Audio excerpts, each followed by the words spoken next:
சச்சிதானந்த சத்குரு திருவடிகளே சரணம் சரணம் சரணம்.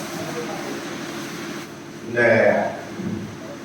சுவாமி ஒரு 7 வருஷத்துக்கு முன்னே வந்து கிருஷ்ணானந்த சுவாமி நான் சென்னைக்கு போக சொன்னாரு, அடுத்தபடியாக குரு பூஜைக்கு நீ கண்டிப்பா என் கூட வந்து நாகர்கோயிலுக்கு வந்தாகணும் அப்படின்னாரு. சரி சாமி வர சாமின்னு சொல்லிட்டு ஒரு 7 வருஷத்துக்கு முன்ன 7-8 வருஷம் ஆயிருக்கும். அப்பதான் வந்து இந்த இடத்துக்கு தெரியும் நாகர்கோயிலே எனக்கு சபை இருக்கிறது. அவர் சாமி இட்டு வந்தார். அப்பதான் அடுத்தபடியாக இட்டு வந்து இதெல்லாம் அறிமுகப்படுத்தி பூஜை எப்படி செய்யணும் என்ன பண்ணணும் அதெல்லாம் சொல்லி கொடுத்துட்டு போனாரு. அடுத்தபடியாக கண்டினியூவா வந்து வருஷத்துக்கு ஒரு முறை நம்ம சபைக்கு நம்ம வாணியம்படியில நம்ம அகண்ட பரிபூர்ண சச்சிதானந்த சபை இருக்குது. பெரிய சபை நல்ல சிறப்பா இருக்குது. அந்த சபை நம்ம வச்சு நடத்திட்டு இருக்கிறோம். 13-14 வருடமாக நடத்திட்டு இருக்கிறோம்.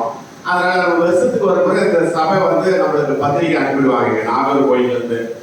கண்டிப்பா நீங்க வந்துடணும் அப்படின்னு வருஷம் சபாக்கிழமை பார்த்து வந்துட்டோம் நம்ம இங்க.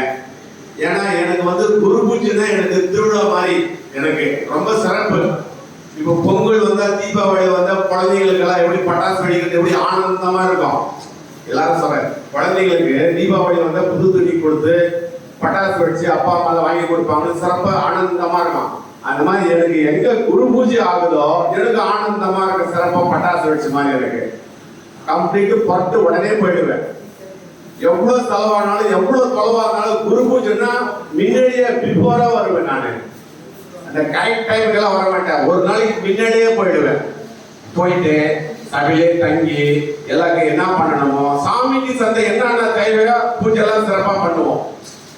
அதுக்கு என்ன தேவைப்படுறதோ சிறப்பா முன்னாடியே வந்து எல்லாரும் செஞ்சு சபையிலே படுத்துக்குவோம், சபையிலே பூஜை பண்ணிக்குவோம். அந்த மாதிரி வருடம் தவறாத இதோட வந்து 7-8 வருஷமா இங்க வந்து நாகூர் கோயிலுக்கு கன்னியாகுமரி வந்திருக்கிறோம். அதனால நல்ல சிறப்பு. சாமி வந்து சாதாரண சாமி கிடையாது. இவரு அகண்ட பரிபூர்ண பரபிரம்மம் ஞானத்தை அப்படியே புரிஞ்சிருக்கிறாரு. சாமி வந்து உயர்ந்த நிலை. சாதாரண எல்லாமே வந்து எல்லா கோயில் இருக்குது, சாமி இருக்குது, அங்க இருக்குது இங்க இருக்குதுன்றாங்க. அது இருக்குது இல்லைன்னு சொல்ல வரல. இருந்தாலும் அதோட உயர்ந்த நிலை. இப்போ 1ஆம் கிளாஸ் படிச்சுட்டா படிப்பு கிடையாது, 5ஆம் கிளாஸ் படிச்சா படிப்பு கிடையாது. 1ல இருந்து வந்து பிகாம் எம்காம் டிகிரி போறோம். சுவாமி வந்து டிகிரிக்கு மேல உயர்ந்தவர். சாதாரண விஷயங்களும் அறிவே சத்குரு. அந்த மாதிரி அகண்டமா பரிபூர்ண சச்சிதானந்த சாமி அகண்ட பரிபூர்ண அகண்டமா அந்த காத்து பரவி இருக்குது. எல்லாரும் மனிதனுக்கும் காத்தாகப்பட்டதுதான் உயிர். உயிர் தான் காத்து. இந்த காத்து போயிடுச்சுன்னா பணம். நல்லா தெரிஞ்சுக்கணும். இறைவன் வந்து நம்மளுக்குள்ள உயிர் எப்படி இருக்குன்னா சிவனும் சக்தியும் நடனமாடி கொண்டு இருக்கிறார். தனக்குள்ளே உயிர் காத்து தான். அதுக்கு வந்து உருவு கிடையாது. காத்துக்கு உருவு இருக்குதா? காத்து போயிடுச்சுன்னா பணம். அந்த காத்து தான் வந்து நம்மளோட உள்ள இருக்கிற காத்து. சாமி வந்து என்ன சொல்லியிருக்காரு, பல விதமா பல ஞானிகள் சொல்லியிருக்கிறார். உள்ள வந்து தியானம் பண்ணணும். தியானம் பண்ண பண்ண பண்ண பண்ண உள்ள இருக்கிற சுவாசத்தை நீங்க கவனிக்கலாம், காத்துவை கவனிக்கலாம், ஆயுள் விருத்தி ஆகும், கோபத்தை குறைக்கலாம். அதனாலதான் பெரிய பெரிய ஞானிக மகான்கள் என்னன்றாங்க, தியானம் பண்ணு, அமைதியா இரு, பேச்சை குறை, மூச்சியை கவனி. பேச்சை குறை, மூச்சியை கவனி. மூச்சுன்னா உன்னோட சுவாசம் அது பார்க்கணும். 8 அகலம் வெளியே போகும், 4 அகலம் தான் உள்ள போகும். ஒரு நாளைக்கு மனிதனுக்கு 2622 சுவாசம் வெளியே போகுது. கவனம் வச்சுக்கணும். 2602 சுவாசம். சுவாசம்ன்றது மூச்சு. அந்த மூச்சு வந்து போகுது. 8 அங்கலம் தான் வந்து உள்ள போகுது, 4 அங்கலம் வெளியே வேஸ்ட் ஆகுது ஒரு நாளைக்கு. அந்த மாதிரி 2600. அதனால மனிதன் இருக்க வந்து பொய் வாழ்க்கை, வந்து மை வாழ்க்கை.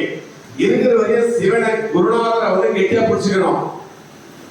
குருநாதரை கெட்டியா நினைச்சு இதுக்கு மேல வந்து குருநாதரை தான் நம்மளுக்கு இறைவன் துணைன்னு சொல்லிட்டு டெய்லி வந்து தியானம் பண்ணணும் குருநாதரை. புரியுதுங்களா? நம்மளாம் எதுக்கு பிறந்திருக்கிறோம்? மனிதன் பிறப்பு எதுக்குன்னு கொஞ்சம் சிந்திக்கணும். சீவனே சிவமாக்குவது. சாமி சொல்லியிருக்கிறாரு, ஒரு பக்கத்துல சொல்லியிருக்கிறாரு, சீவனே சிவமாக்குது. நம்ம வந்த வேலை என்ன? வந்த வேலை சொத்து வாங்குறதுக்கு, கார் வாங்குறதுக்கு, வெட்டி வாங்குறதுக்கு, மங்களா வாங்குறதுக்கு, நல்லா புது புது துணி போட்டுக்கிறதுக்கு, தங்கம் போட்டுக்கிறதுக்கு, நகை வாட்சி கட்டிக்கிறதுக்கு வந்திருக்கிற அந்த உலகத்துல பூமியில பிறந்திருக்கிறோம். இல்ல, நல்லா சிந்திக்கணும். நம்ம எதுக்கு வந்திருக்கிறோம், நம்ம வந்து என்ன பண்றோம், வந்து செஞ்சு என்ன செய்யறோம் நம்ம. அதனாலதான் உள்ளகிற ஆத்மா சீவனை சிவமாக்குவது. வந்த வேலையை விட்டுட்டு பந்த காலை பிடிச்சிட்டு இருக்கிறோம். அதனாலதான் மனிதனுக்கு பிறந்து சாகிறாரு. பிறந்து சாகாத இருக்கிறதுக்கு என்ன வழி, அது தேடணும். மனிதன் மீண்டும் சாகாத இருக்கிறதுக்கு, பிறக்காத இருக்கிறதுக்கு என்ன வழி, செத்துறோம். பிறக்காத இருக்கிறதுக்கு என்ன வழி, அதுதான் நம்ம செய்யணும். அதை நம்ம செய்யறது இல்லை.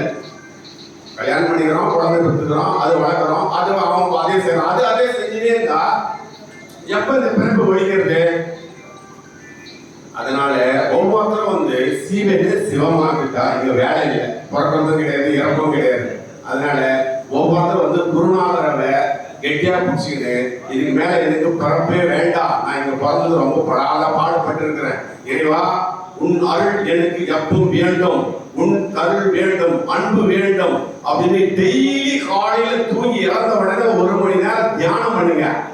குருநாதரை நினைச்சு உள்ளொன்று வைத்து புறவொன்று பேசுவது சாமி வள்ளல் பெருமான் சொல்லிக்கிறார். அந்த மாதிரி மனிதரை வந்து எதுவுமே தூய்மையா இருக்கணும். வெளியே ஒண்ணு பேசுறது, உள்ள ஒண்ணு பேசுறதெல்லாம் விட்டுடுங்க. அதனால வந்து அநேகமா வந்து தியானம் பண்ணுங்க, சிறப்பு. புரியுதுங்களா? அடுத்து தர்மம் பண்ணுங்க, பிறகு பசித்தோருக்கு உணவு கொடுங்க, ரொம்ப சிறப்பு. இப்ப பாருங்க எவ்வளவு மக்கள், நான் அதான் ரொம்ப பாராட்டுறேன். நான் இந்த இடத்துல எப்படின்னு கேட்டா, வர சாதுகளுக்கு வேட்டி காசு போன வருஷம் தூக்கு கொடுத்தாங்க. அது பெரிய கோடி புண்ணியம் இருக்கு. இந்த செய்கிற தலைவருக்கு பல கோடி கோடி கோடி கோடி புண்ணியம். அது சாதாரண விஷயம் கிடையாது. இந்த மாதிரி சாதுகளுக்கு எல்லாம் உணவு கொடுக்கறது, வேட்டி கொடுக்கறது, துண்டு கொடுக்கறது, அது கோடி புண்ணியம். அந்த மாதிரி வந்து நாம முடிஞ்ச அளவுக்கு தர்மம் பண்ண பழக்கம் பண்ணிக்கணும். பிறகு பசிக்கோருக்கு உணவு கொடுக்கணும், அது கோடி புண்ணியம்.